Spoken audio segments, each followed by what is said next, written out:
Hello and welcome back into the Alley Scoop slash Cock Blocks slash the CT Scan slash, quite frankly, slash Hoop Scoop, or really the Untitled South Carolina Basketball Project. I'm your host, Pearson Fowler, joined as always, as I always have been, and as I always will be for this Carolina basketball season by Collyn Taylor. That's the impetus for the CT Scan. And those were all suggestions for the title of this podcast, courtesy of USC Beckham, Thirsty Mangus, and Gamecock 2001. Thank you so much for the suggestions. Yeah, I like big Alley Scoop fan. I'm a big pun guy, which is a big reason why I think Cock Block and Alley Scoop are my two favorites. Those are mine as well. Those really jumped out. Cock Blocks, I really liked. I didn't know if that was pushing the envelope too much. It's a little risque here. Yeah, so we're not yet committing to one or the other, but keep them coming. We enjoy the suggestions. At some point, we may put this to like a Twitter poll or something. Big fan of Twitter polls. Yeah, Twitter polls are great. Yeah. And so keep them coming. We'll compile like sort of a best of, unless something just like really speaks to us, but we're still going to, I guess, be rolling with the Untitled Hoops project. I say we do it like Prince, where when he known as a symbol. Yeah. Like for a little bit, I just say we'd like make ourselves like a drawing and like we're known as this like symbol for. So I'd just be like, welcome to.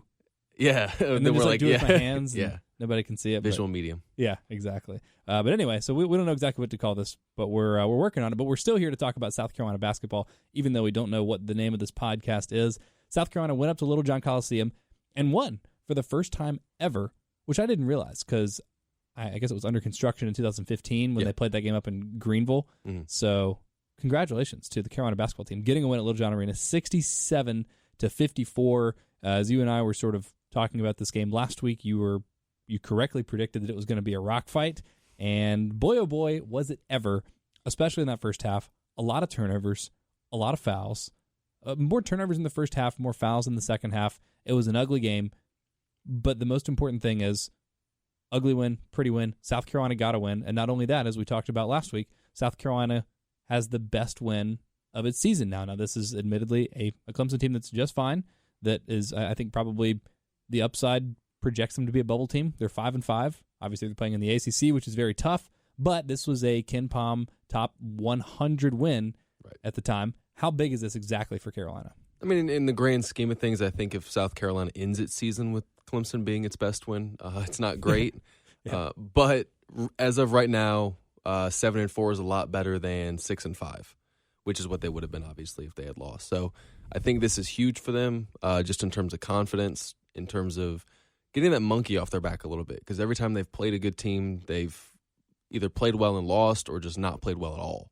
So playing well, especially in the second half, I thought they played really well in the second half. And getting a win over a team that Frank Martin said would be a lot better in January and February is big. And we don't know how good Clemson is or isn't. They certainly didn't play well, what was that, Sunday.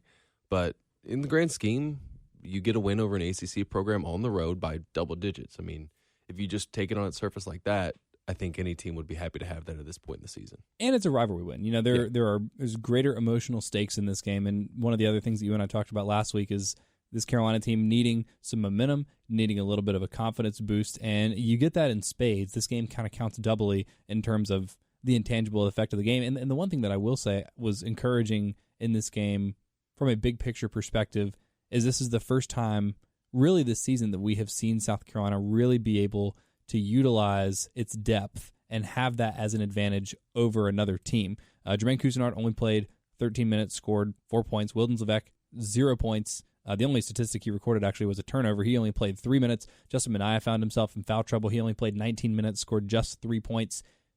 But the one thing that you hung your hat on with the South Carolina team going into the season is it always projected to be a team that could beat guys with their bench. If, A.J. Lawson wasn't going for 20, or, say Keyshawn Bryant just went for 7, or like I said, Couisnard just going for 4, there were other guys that could pick up the slack.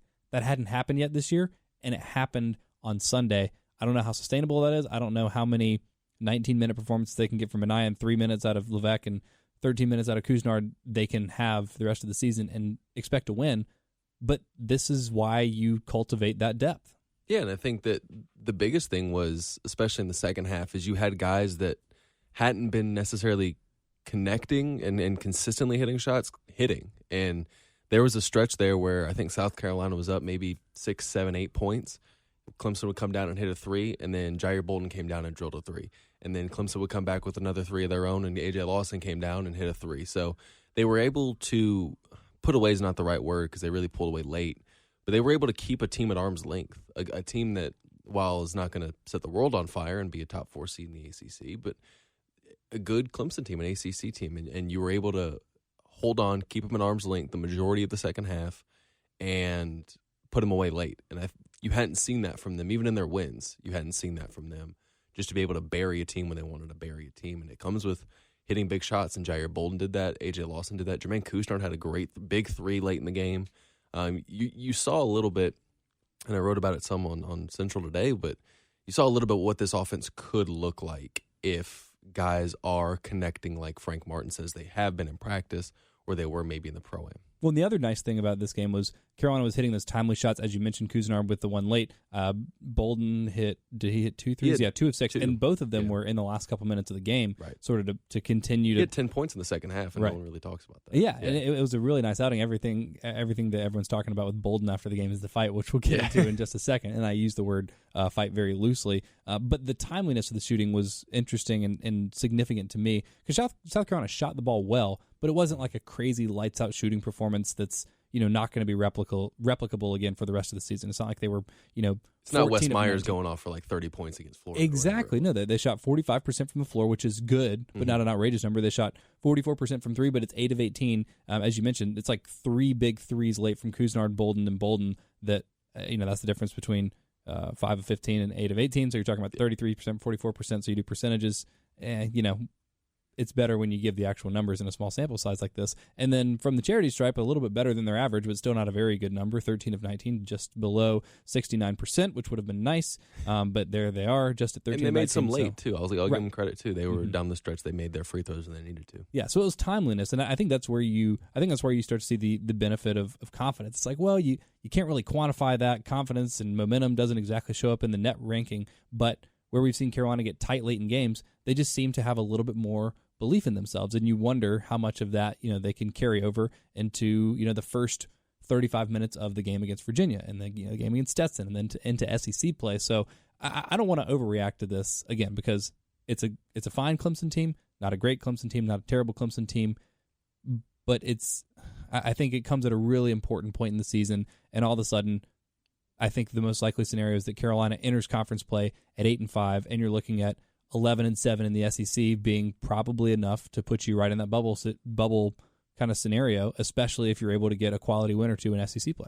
Yeah, and I think that, we talk about their shooting percentage. If South Carolina shoots 45% and plays the defense they're expected to play and goes 8 for 18 from 3 or whatever it is, that's good. And that is going to be able to keep them in a lot of games against a Tennessee, a Kentucky, a Florida, or whoever. So that's big, and I think that if you're South Carolina, this upcoming Virginia game, which we'll talk about a little bit later on in the week, is very akin to that Michigan game last year, where you go up there hoping for a win. If it happens, that's phenomenal. But you want to play well, you want to look good doing it, and they did that against Michigan. And if they can do that against a top 10 Virginia team, that should build some confidence. And I think that these next 5 games, Virginia, Stetson, and then you go Tennessee, Kentucky, and Florida to start. Not in that order, but you start. That'll be pretty telling as to how your conference season is going to go and how good you can be down the stretch here in late January and February. Yeah, as you mentioned, we'll have a little more in-depth preview of the Virginia game, but at this point, it's an opportunity to get better and an opportunity to carry this momentum over. And as much as we know Virginia's an excellent defensive team, always have been. We know what they're going to do. If Carolina plays like they did against Clemson, I think this is going to be. Was it Penn State and Michigan like 6 years ago that was like 30-18 final, something like that? Yeah. That might be the case on Sunday. Yeah, no, it's going to be. I think you're probably going to have 70 points total score between these two teams just because it's so. It's Tony Bennett and Frank Martin. But that was the biggest key that you were pinpointing for the South Carolina team, the biggest thing they needed to improve. And Clemson had some guys in foul trouble, found themselves a little bit shorthanded as they had to go a little bit deeper into their bench. But even still, I think Sunday marked kind of a turning point for this team where they really seemed to click defensively in a way that we haven't really seen this year. Yeah, and I think that they forced some turnovers, which maybe necessarily isn't a cornerstone of Frank Martin defense, but you force some turnovers. You get some timely loose balls at the half court, which allows you to get out and run in transition, which Keyshawn Bryant forced a lot of those. I think his 7 points and 4 rebounds wasn't necessarily indicative of how good he played. No, I don't know if they keep plus minus in college basketball, but or PER or yeah. anything like that. But he had an incredible impact on the game. And I think he's turned into a leader too, and I've talked about that a lot. But they played well defensively for the majority of the game. They closed out well for the most part. They rebounded the ball really well. So I think this is and that's the cornerstone with any Frank Martin team, is that they're always going to start out slower defensively and get better as you get closer to the new year. And then obviously once you turn over into January and February when you're having to play SEC teams. So I think this is a very positive sign for them now. Will they be able to capitalize on that? I'm not sure, but you're starting to see some positive changes come from that. And I think a lot of that has to do with guys getting more comfortable, and then obviously Trae Hannibal seeing some more time as well. Right, yeah. I'm very excited. We got a Trae Hannibal sighting. That was a nice segue for you. Well, it was a reverse jinx by me last week, I guess. Although before we descend into the particular performances, because I do want to get into that, and it sounds like you have some advanced metrics, which I'm very excited about. Yeah. I'm salivating already. But you were there in person at Little John Coliseum, so you got to see what transpired at the end of the game between Jair Bolden and Tevin Mack. It sounds like it wasn't much of anything, much ado about nothing. Frank Martin didn't seem overly concerned about it. Brad Brownell didn't seem overly concerned about it. There was some jawing. Maybe somebody pushed somebody. What did you see from your vantage? So I didn't really see a whole lot of what exactly happened. I saw a lot of the aftermath, obviously. So I was looking down, typing up the final score tweet and posting, instant analysis and stuff. And then I look up to whistles, and Jair Bolden and obviously Tevin Mack are being separated by the officials. So people have told me that Tevin Mack was swiping at the ball and, trying to get the ball to go get a layaway dunk as the game ended. And Jair Bolden took some offense to that and then started jawing and had to be separated. And I think it's much ado about nothing. I mean, you're talking about people that are pretty fiery. You're talking about guys that are playing in a rivalry game. Tevin's from Columbia, so you probably know this game means a little bit more to him. So I thought it was funny that Jair, who's from New York, was the one involved in a Carolina-Clemson scuffle. I figured if you told me that two guys got in a fight after the game, I would have said Tevin Mack and Trae Hannibal being the local kids. Well, it's the funniest thing. Like Frank Martin had one of the greatest lines I've ever heard him say after the game was when I asked him about it, and he said the best part of it was Jair Bolden actually showed some aggression afterwards. I didn't realize that was your question. I was going to bring that up because I think that's really important, and that speaks to, one, how little everybody, at least involved, thought of the incident, and two, speaks to maybe the confidence and the edge that Carolina is gaining after a win like that. Yeah, and I think that, it's one of those where emotions are high and you do something and someone takes offense to it, and it escalates a little bit more than it probably should. Cooler heads prevailed. Teams decided not to do the handshake line. I understand it. You go back to your locker room, you celebrate with your team, or if you're Clemson, you move on, but Frank Martin and Brad Brownell spoke after the game, kind of in that tunnel after Frank Martin's post game, and smiling, joking.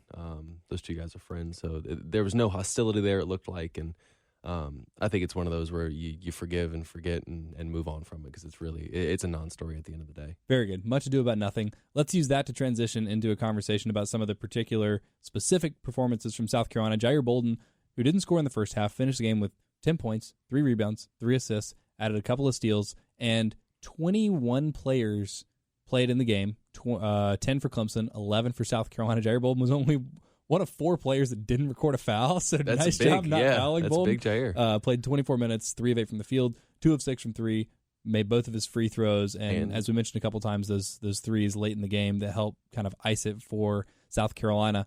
This felt like his best performance of the year, just in terms of the impact that he was had on the game and the timely shooting. What did you see from Bolden? Yeah, and I mean, I think that he's actually been pretty quietly productive. He doesn't necessarily get the credit for it, that I think, just because he doesn't make a lot of flashy plays, but I mean, he's plus 77 on the season. Outside of the UMass game, I try to keep those stats, but UMass didn't have those readily available. But was plus, if I'm looking at it right, he was plus 9 against Clemson, which is pretty solid.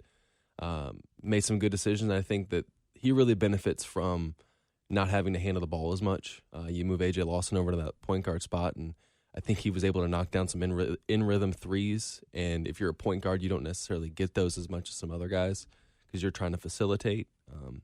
But I think he's slowly kind of settling into his role. I think that's more of an off-the-ball, Hassani Gravett kind of role where you can play some off-ball defense, knock down some timely shots, drive when you need to, because he's a pro at making some contested shots. I mean, there's some that I look at and go, well, that was terrible, and then he drains it. So you're starting to see kind of the offensive presence. Still needs to be better defensively at times, but I'm liking what I'm seeing from him. And, if he can continue to do that, I still like him starting, and then Kusnard obviously coming in off the bench. Yeah, it's just a matter of making sure that he's comfortable, because I think one of the things that has colored my watching Bolden this year, because we said last week, I've always admired his shot making whenever he gets the opportunity to do that. I wasn't necessarily blown away by his playmaking or his creativity on the ball. But the other thing that, like I said, sort of colored my experience of watching him this year has been the difficulties that he's had guarding opposing point guards sometimes. And so when you take that responsibility away from him, I think that, just like you're saying with Gravett, although Gravett was a better defender than Bolden at this point in his career, just making sure that guys are comfortable. We did see it was Bolden, Lawson, Bryant, Minaya, Kotsar, top five. Yeah, all top five. Well, 5 of the 6 minute getters. I guess Frank ended up getting 1 more minute off the bench than Minaya, but a little bit of a lineup change. Not exactly what I expected. Right. And then Levesque obviously only playing 3 minutes. Didn't record a foul. Was that doghouse? Was that some kind of injury or sickness? I think that was just more or less he wanted to play with Bryant and Minaya, and Frank was having a good game and playing well. So more or less just flow of the game rather than I think anything Wildens did right, wrong, or otherwise. Yeah, but Bryant being in the starting lineup, obviously notable. Not surprising, because that was going to happen at some point. It was just a matter of when. Yeah. Right. And Frank said initially it was going to be closer to Christmas. I guess we are kind of close to Christmas. Yeah. It was like a week and a half away. But he had a tremendous game. Again, just 7 points, 4 rebounds in the box score. He did have 3 steals, 2 blocks. He also had what would have been already a candidate. He almost had what would have been a candidate for dunk of the year. That was awesome. The alley off the inbound pass right underneath the basket. I can't believe he didn't finish it, because it would have been ridiculous if he finished it, but I like that he at least sent, I don't remember who it was that was defending him that fouled him, but sent him tumbling to the floor. Yeah. And it was like, okay, all right, his knee's fine. He's back. And like weirdly enough, he's actually played pretty well, I think. He didn't play a lot against Houston, but, he brings that spark. And there were times during that game, Hannibal, Clemson tried to press once, and Hannibal went up the court instead of staying back to receive the inbound, because I don't think he was really anticipating. He thought A.J. Lawson would take it. And Frank had to call a timeout. And Frank's doing his thing where he's sprinting to half court to meet Trae Hannibal to walk him back to the bench. And before he could get there, Keyshawn was, literally in his face, 6 steps ahead of Frank, yelling at him. So I think that stuff's kind of invaluable. And I think that it's what you get with Keyshawn there. There's that edge, that personality that Frank's looking for when he's on the court, and I think you're going to see a lot more minutes out of him than what he played against UMass, what he played against Houston, and I think he's going to be a 20 to 25, maybe 30-minute guy as the season goes on. Yeah, not to mention, obviously we know the impact that he can make offensively with his playmaking, and by playmaking I mean jumping from the three-point line and dunking. Yeah. It's amazing. I feel so lucky that the team that I have to watch every game for work also has maybe the best dunker in the SEC, because you never know when he's going to break it out. But one of the things that I think was more, I guess, easier to pick out in this Clemson game than the Houston game, or what was the first game that he came back for? UMass. Yeah. Well, what was, I think, more readily apparent in this game than the UMass game or the Houston game was the impact that he makes defensively. And I also think it's because he was playing in more of those switchy lineups where the first 2 games he was coming off the bench. Mm-hmm. The opportunity to see him play alongside Lawson and Minaya and Kotsar, and then I guess Bolden there sort of running the 2-guard or nominally at point guard or whatever it was, you got to see just how stifling some of these lineups can be. And again, part of that has to do with Clemson being a little bit limited, especially once guys got into foul trouble. Not a great offensive team anyway. They were pretty similar to Carolina, I think, statistically coming into the game, but you just see it's one guy, but it's 20% of your defense, and it makes such a huge difference. Yeah, and I think that it helps A.J. Lawson out a little bit, because Frank talked some before the Clemson game about Lawson getting bailed out a lot last year because he had Chris Silva behind him, he had Mike Kotsar behind him, he had Hassani Gravett next to him. So you bring a guy like Bryant in who's so instinctive and so athletic and can help and then close out on his guy if the ball gets back over to him. There's benefit in that he can kind of sag off his guy and help A.J. Lawson if he's, gotten beaten or something like that. So it's one of those where I think that just having him out there, his presence kind of calms people down, and his athleticism makes up for a lot of mistakes. Kind of similar to Chris Silva, where his athleticism is just so off the charts that he can screw up a little bit, and you're hardly going to notice it to the untrained eye. Mike Kotsar continued what's been a nice senior campaign for him. I didn't expect him to be this consistently good offensively, but it's now 6 of his last 7 games he scored double digits, which isn't a huge figure, but 11 for Mike points. Kotsar, that is a huge figure. That is for him, yeah. And it's kind of a luxury for Carolina because I'm scared to say this because you don't necessarily want to count on Mike Kotsar giving you 10, 12 points a game, but he's been good for it. 11 points, 7 rebounds, did add a couple of assists, 5 of 9 from the free throw line. He was actually the only Gamecock that missed more than one free throw, which was nice, but had a lot of opportunities, which he's going to get. Shot 3 of 7 from the field. Nice game from Kotsar. Not really a noticeable game, which, again, I think speaks to sort of the luxury of being able to just count on him for 11. It didn't feel like he had a huge night. He didn't have a huge night, but had a better night than I felt like he did just watching the game. Yeah, I agree, and I think that he's quietly become the team's second most important player outside of A.J. Lawson, who's obviously the offensive threat every night. He defends the ball better than a lot of people I've seen play for South Carolina. Sindarius was obviously great. Dwayne Notice was obviously great.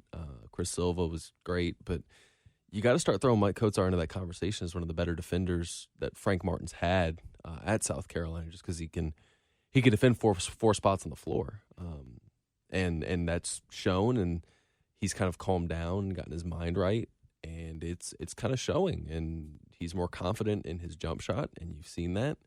He's more confident just overall, and he's not being asked to do a lot. He's been asked to rebound the ball. He's been asked to give them probably 8 to 12 points a game, which is very doable in this offense. And if he does that, then guys like Justin Minaya is going to help him rebound the ball. A.J. Lawson is going to help him score. Jermaine Kusner is going to help him score. He's got help around him, and that's big for him, and just kind of taking some of the pressure off Mike, which has been a problem for him in the past. Yeah, I think to your point about having those guys around him, to me it seems more like it is the ability to not ask Mike necessarily to score 8 to 12 points. They don't go in with that necessarily being part of their game plan, but just where he fits in the offense, it allows him to get that. I feel like when he has to push for points, when he feels like he needs to score, when they're running plays for him, it feels like that's when he starts to get tight, when he starts to lose confidence. But when he's just doing it within the flow of the offense, it seems a lot more natural. And that's, I think, it's one of the benefits of Carolina playing with pace, or at least having the ability to play with pace and have playmakers kind of from all over the floor. Is it feels like there's a little more room for him to just kind of fit in there, get what he's going to get, do what he's comfortable doing, not have to ask him too much. Well, yeah, and I think that a big staple of Frank Martin's offense is paint touches, whether that's guards driving into the lane, whether that's the ball flowing through the paint back out to the guards, or whether that's getting in there and shooting from the paint from big. The problem is that all of those touches went to Chris Silva last year for the most part. And so now he's seeing more touches. I can pull up his percent of possessions use. He's being used more this year to a degree. He's got a career-high offensive rating right now only through 11 games compared to some other years. Yeah. But do you have the usage rate numbers? Yeah. Do you have it last year? Because it doesn't feel he's touching the ball more, obviously, because he's starting and he led both teams in minutes played on Sunday. But it still doesn't feel like they're force feeding him. It's like he's getting more touches, but it's organic. Yeah, and I mean he's played 75% of possible minutes right now, which is currently a career high. The most he's ever done, 66, his sophomore year. Career high offensive rating right now. He's being used in terms of just percent of possessions being used when he's on the floor. 18.3, which is a little bit less than a percent lower. His sophomore year, he was used a lot more, 19.1. He's being used around the same mark as he was last year. Okay, that makes sense. But he's taking a little bit more shots when he's on the floor. He's shooting it a lot better. He's rebounding the ball better. Blocking more shots, which was never part of his game before this. Drawing some fouls. He's just kind of playing a little bit better, and he's making the most in terms of just usage. He's used a little bit more this year, but comparable to last year. But he's just shooting a lot better. And I think you're seeing just more confidence and the fact that he's making the most out of whatever touches he is getting. That's great. It's all you can ask of Mike Kotsar. Just put him in a position to succeed, maximize what he can do. Don't ask him to do too much. The other guy, I don't know why we haven't talked about him yet, but AJ Lawson was the freaking guy on Sunday. 20 points. 20 points. Yeah, a quiet 20 points, which we talked about this last week. That's sort of what AJ does. And we were talking about Mike Kotsar having a nice, 8 to 12 pretty quietly. If AJ is going to put up quiet 20s for the rest of the year, I think that bodes well for Carolina. But 20 points, 6 rebounds, 3 assists, added 3 steals. He did have a lot of turnovers, I think 5 of them. And both teams turned the ball over a lot. We talked about this walking in. We haven't mentioned this. For those of you that didn't see the final number, 43 turnovers, including 30 in the first half. Felt like more. Yeah, well, and the most disappointing part, too, because they came back from halftime and they pulled up the graphic on the TV broadcast, and it was, comparing fast break points, and it was like 9 to 10 or 9 to 7 or something. I was like, there were 30 turnovers and like 20 fast break points. There was all these dead ball turnovers, travels and blocks, and it was awful. Ugh. And then there was charges, what felt like 100. I think both teams were in the bonus by the 15-minute mark in the second half, and both teams were in the double bonus by like the 9-minute mark in the second half. Oh, man. Yeah. It was college basketball, too. Yeah, to the it was rough to watch at times. But Lawson was the bright spot. Yes. Lawson looked good. Shot well, 8 of 15, 4 of 7 from 3. What do the advanced metrics say about Lawson's performance Sunday? Really good. I mean, you're talking about a guy who's top 500, and I know that doesn't sound like a lot, but when you're talking about 353 teams, 13 scholarship guys, you're talking about the top 10% of all Division I college basketball players. He's in the top 500, so top 10% on offensive rating, percent of possessions used, percent of shots when he's on the floor, effective field goal percentage, true shooting percentage, assist rate, steal percentage, fouls drawn per 40 minutes, free throw rate, and free throw percentage. Top 10% in all of those. So he's having a quietly an all-SEC type season, and I think he's only going to get better. I mean, you kind of saw that. He flowed a little bit better running point. He's doing a lot of different things for them. Still needs to be better defensively. But he's holding 6 rebounds and had 3 assists and shot 50% from 2 and hit a couple threes late. He hit 8 shots, half of them inside the paint and half from 3. So spreading the ball around, I think he's playing really well, and I think that he's only going to get better. And I think a lot of people talk, well, if he has a bad season, will he come back? He's not having a bad season. No. He's having it's funny because he was in Frank's doghouse a little bit in that Houston game for not defending. And, there have been times where it felt like he wasn't taking over, or maybe he should take over. And even still, he's having a fantastic season. It just goes to show sort of what the expectations are. And then when you see him have a game like he did on Sunday, it's like, well, you kind of need to see that every time. And the 6 rebounds is an interesting point, too, because you look down the box score. Carolina out-rebounded Clemson 41-32, so by 9. Rebounding totals, 7, 6, 4, 6, 3, 6, 4, and then 2 for Kusnard. I know y'all don't have names associated with that, but it doesn't matter. The point is, it's spread out. You don't have Chris Silva. Your starting center right now is Mike Kotsar. Maybe that'll be Levesque at some point, but we all know Kotsar is probably not like the best rebounder Carolina's ever had, or even the best rebounder on the team. And when we talk about the length and athleticism of this team, I feel like people end up mostly sort of talking about what that means defensively, and that's true. But one of the benefits is it helps you cover up a big who's not a great rebounder because you have above average rebounding for like every other position at its respective position. Like, AJ Lawson, if he's guarding a 2, if he's guarding a 1, he's going to be a great rebounder as a 2 or 1. Same with Keyshawn Bryant. He's as good a rebounder as you're going to find in threes around the conference. Justin Minaya, only played 19 minutes. He had 6 rebounds in 19 minutes. He's a great rebounder, even when he's matched up with 4s. Right. Even sliding down a position. So that's a real luxury for Carolina and something that could be an X factor. You, I think, correctly pointed out that South Carolina should have a margin against Clemson in terms of the offensive rebounding. They did win that battle. They collected 11 offensive rebounds, and a lot of that, again, just like good positional rebounding. Yeah, and I think that was an area that I thought was going to be a weakness early in the season, and it really hasn't been outside of maybe 1 or 2 games here or there. When you lose a guy like Chris Silva, and they weren't a great rebounding team last year, even with him, you lose that, and then you start looking at that roster, and you're like, where the hell are these rebounds going to come from? Manaya's been great. His offensive stats haven't been where I think I expected them to be, especially after he started the season with 19 and 11 or whatever. Yeah, I mean he was great, but he's been a really good rebounder. He's been solid defensively, and like you said, AJ's been good. And Keyshawn Bryant, I don't think gets the credit he deserves for being the rebounder he is. He's got such long arms. I mean, he can just and he's so bouncy, and he comes out and all of a sudden he can jump from the free throw line and get you a rebound and not go over the back because he's just so savvy with it. But yeah, that'll be I think that's going to slowly morph into a strength of this team. I don't know defensively speaking, but their offensive rebound rate's top 50 in the country, which is really good. And I think that's going to help win them a lot of games because that's a big thing for Frank Martin. He loves crashing the offensive glass and getting second chance points or getting fouled or something like that, which if you make your free throws, that's great. But yeah, I really like what this team's morphed into rebound-wise. I want to save the best for last. So is it time? Well, do you want to say anything first about Wilden Zvek, Nathan Nelson, Alonzo Frank, TJ Moss, or Jermaine Couisnard's performances on Sunday? No, I say let's light this candle. Let's do it. It's Trae Hannibal time. It's Trae Hannibal I time. asked you a very simple question last week. Where is Trae Hannibal? Got their answer on Sunday. Only played 16 minutes. It felt like he was out there for longer because he had a big impact when he was on the court, and did leave midway through the second half with cramps.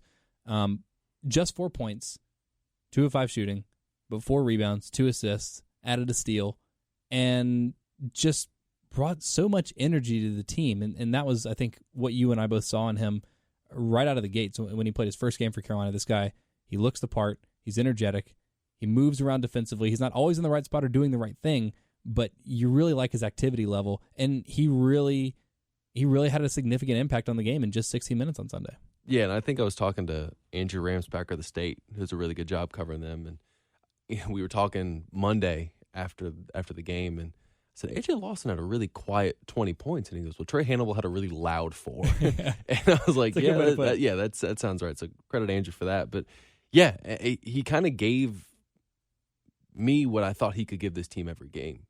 He comes in, he is an absolute pit bull defensively, gives you 4 points, makes a few boneheaded decisions here or there, but he just brings something I don't think they have with any other guard on that team, even with AJ Lawson or something. He just brings a physicality that you don't have otherwise.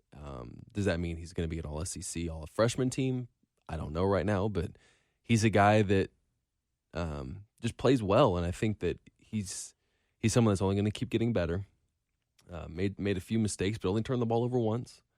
And when you put him out there, he's so good at getting loose balls. He picks his man up. He's the only person I've ever seen in SC Pro-Am history to pick up his man right at the inbounds. It's so, he just loves playing defense, and that's something that Frank Martin loves. And I think during that self-scout he had after the Houston game, Frank kind of realized, I need to get this guy in the game more because he might not shoot it well. He might make some decisions that will send me, to early retirement and make more gray hairs, but he brings me something that, and no disrespect to TJ Moss or anybody, but that no one else on the bench can give me right now. He's just more dynamic than Moss. So there's no other way to, and again, has nothing to do with, it has less to do with Moss than it does. Yeah, I think that's more of Trae Hannibal's skill set, less than which is great. Now, the other thing that I will say, because of course I'm excited about it, and now I'm expecting him to play 16 to 20 minutes a game. I imagine that it is very realistic that he'll play 4 minutes against Virginia, do something stupid, get yanked, sit on the bench for the rest of the time, and then come out against Stetson and have another good game. I imagine it'll end up being sort of up and down for him. Yeah. But it's nice when you see this is the upside, and you're imagining that by the end of the year, if he can churn out these performances with a little more consistency and really be an anchor along with Couisnard for those bench units for Carolina, that is a very, very promising future for this team. Yeah, absolutely. And I think I mentioned it the other day when we recorded, but Sindarius Thornwell and Dwayne Notice and those guards that Frank Martin loved by the end of their career had to play as freshmen out of necessity just because that roster was depleted and they were in such turnover at that point. But they had to play. And Trae Hannibal, they have the luxury right now to where if he's not playing well, you have a Jermaine Couisnard, you have an AJ Lawson, you have TJ Moss if you need him to come in there and really spell him. So, and you can be flexible too. You can play a big lineup. You could do something to where if he's not playing well, you don't have to play him. So he's playing well right now. I think he's stringing together some good practices. This break should be good for him to kind of get his feet under him a little bit because it's all basketball until school starts back up early to mid-January. So I'm going to be looking for a big stretch just in terms of growth from Trae Hannibal. Does that mean averaging 10 points and 6 rebounds a game? I don't know, but He should be able to grow a lot in these next 2-3 weeks for conference play. Yeah, but I enjoyed it. Anybody you think we should reverse jinx before this Virginia game? Or maybe we can save that for later in the week. Yeah, we'll do that later in the week. We'll figure it out, and then we'll delegate our weekly reverse jinx. Yeah. I have a feeling it may be for Levesque, but I'm not sure. I won't spoil that yet. Anything else you wanted to touch on from the Clemson game before we get out of here? No, just think it's a good win. Now it's on to bigger and badder and tougher. Much tougher. Who is the only way to describe what's next for him? Yowza, but an opportunity to get better. We will be back a little bit later in the week to discuss that game a little more in depth. For Collyn, I'm Pearson. Thank you all so much for listening. Don't forget to rate, review, subscribe to the podcast. Also, follow Collyn on Twitter at Collyn Taylor with a Y. Yes. And read him on GamecockCentral.com. If you aren't a subscriber, there are a bunch of great deals going on right now. You can use the code Nike to get 25% off, and you get a $75 coupon to spend in the Nike store. And I just found out this morning you can also spend that in the Converse store. Ooh. I didn't know that Nike owned Converse, or maybe they have some kind of deal or something like that. Or if you just want to try it out, the exclusive podcast code GCPOD will get you 30 days of Gamecock Central subscriber access for free. And also with that, you can comment on the thread when we post this in the Insiders Forum a little bit later this evening if you have a great suggestion for the name of this podcast. Yes, please suggest, because I'm not creative. Yeah, I'm bad at a lot of things, but I'm really bad at titles. So we need y'all's help. I appreciate the suggestions that have already been made. And we may end up picking one of those. I want to get like as many suggestions as we can and then whittle it down from there. So keep them coming. Thank you all so much for listening. Collyn and I will be back a little bit later in the week to talk about South Carolina and Virginia.